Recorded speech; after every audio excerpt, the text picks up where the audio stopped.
Hey Fit Fam, welcome to episode 2 of Babes and Barbells podcast. I'm Jess, And I'm Sarah. and we hope you enjoyed our first episode and got to know a little bit more about us. Also, make sure you're following us on all our social media platforms at Babes and Barbells podcast. So, today we're going to be talking about things we wish we knew before starting our fitness journey. So, some of the things I wish I knew before I started my fitness journey was be patient with yourself. Don't compare your journey with other people and don't expect what somebody has achieved in 3 years. That's what you're going to accomplish in 3 months' time. No, it's not realistic. Like, fitness is a lifestyle, it's not a seasonal thing. And so, true results will never be immediate. It takes time, and you have to be patient with yourself and with your journey.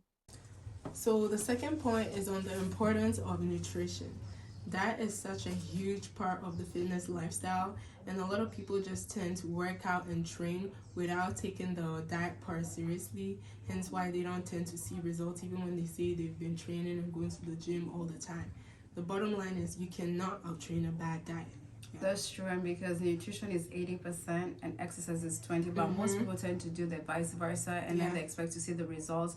And so that's why you hear most people saying, "Oh, I've been working out, but I don't see results." It's because of what you're eating, and we gotta remember that what you eat, you are what you eat. Yeah. And anything you put in your mouth, you're either feeding a disease or you're either healing a disease. Yeah, so nutrition is key. So to hop up from the previous point, snacking is one of my big things that I've learned. It's very important in the sense that it will prevent you from overeating, and if not done appropriately, it's gonna cause you to undereat. Yeah, that's true. In the sense that if your goal was to gain weight, for instance, if you don't snack properly, you may still end up under eating.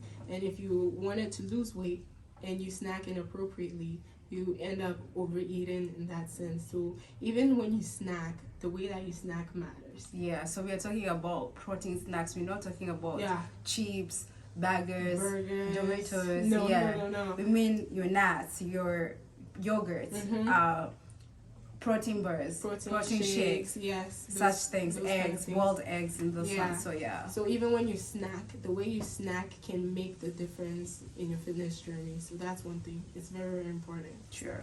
Yeah. Cuts. So this is the point.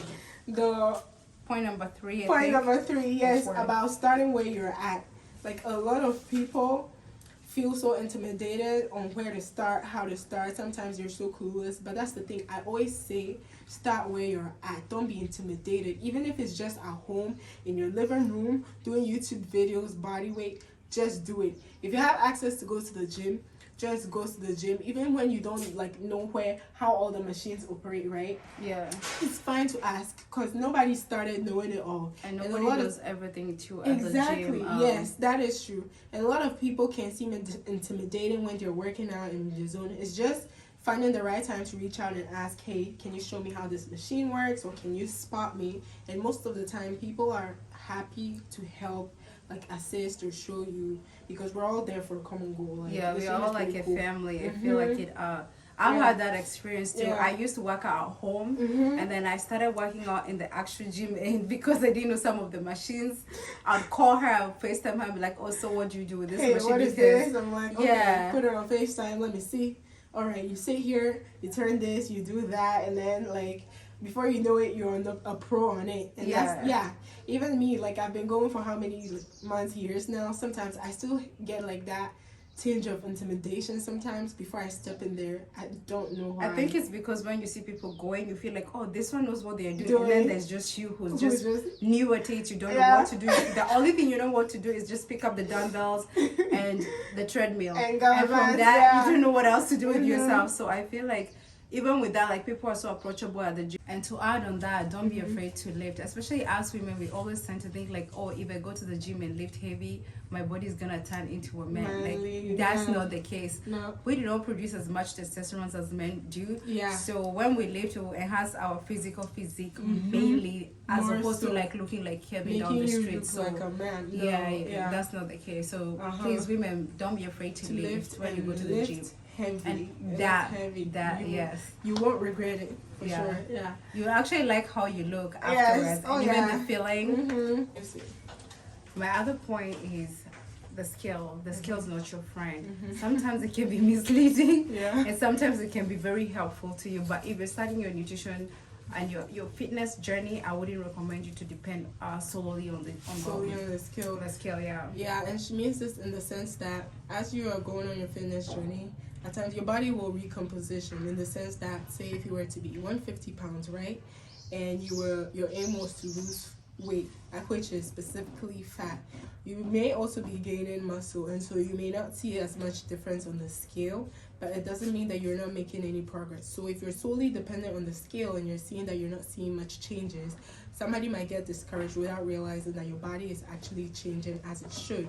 So this point is mainly to iterate that don't use the scale as your end-all be-all tool. Use it supplementarily as one of your tools to go.